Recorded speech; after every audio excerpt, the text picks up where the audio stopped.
And we're back talking about reforming universities. Do they need to change at all? Harrison, before the break, we were talking with Mark about this idea about, are universities no longer places where ideas can be debated and expressed openly and so forth? I want to put the same question to you. Do you think that we have a major problem in this country when it comes to that issue where universities are not allowing different perspectives to be aired openly and debated and discussed, as what I think a lot of people expect them to be? Is it a major problem, or is it just a few isolated cases? What's your take on what's happening?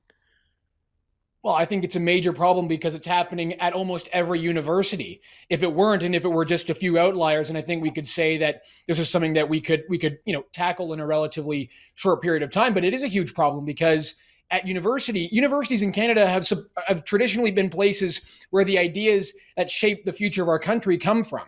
The ideas of how we can make this country better and how the country can prosper. That's supposed to be the universities are supposed to be the birthplace for those ideas. And right now they're not. In fact, we see more focus on foreign issues and topics that don't actually really matter that much to the future of our country taking center stage. And those that are willing to actually have these big conversations, who want to actually tackle some of the big issues facing our country, not only are they not finding that at the universities, they're not allowed to talk about that. Controversial issues are shunned away from discussion. You have mob rule that dictates what can and cannot be said.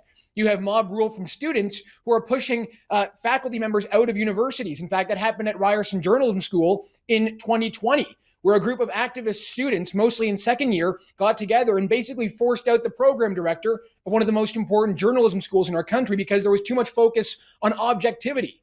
Think about the damage that can have in the Canadian media landscape when the idea of objectivity is neglected. Instead, the idea of pushing activism, pushing critical race theory in journalism is put front and center. I mean, that has probably happened at many different faculties, at different universities on different subjects. But just alone at that journalism, in the journalism space, you can see how big of an issue that will be in our country.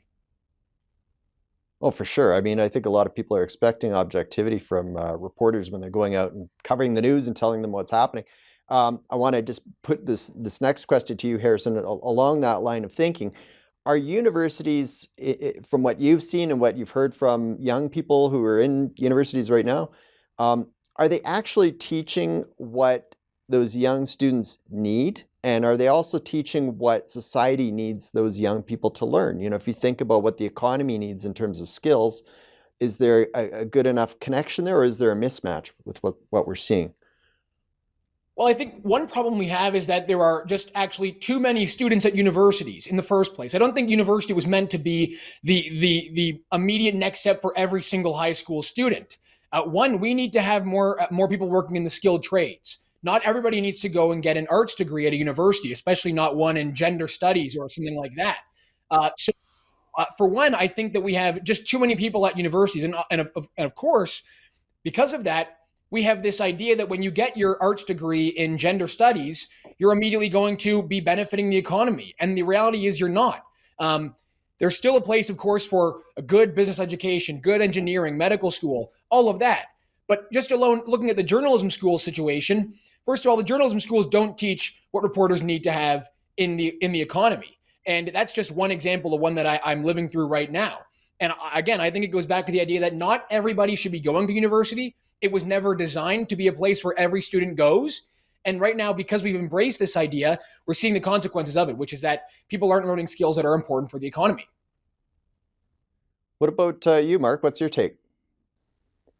Well, there's too much trendiness going on. Leon Craig, a professor of philosophy of mine at the University of Alberta many years ago, said he thought about 80% of the publications coming out of university could be done away with. He didn't think they were worthwhile at all.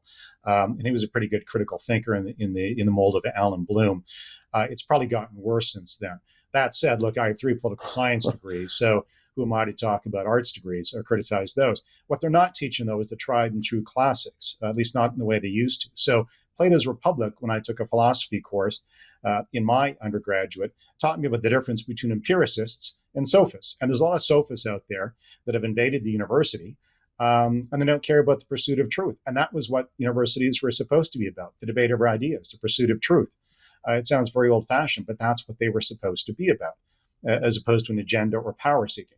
So I think there's a number of problems in the universities these days, and they start with really bad ideas and dumping half the classics in favor of something that comes out of someone's head in again what's called the ivory tower. Okay, well, listen, we've spent a lot of time discussing problems with the universities. I want to talk after the break about solutions. What do you guys think needs to be reformed? We'll be back in just a minute.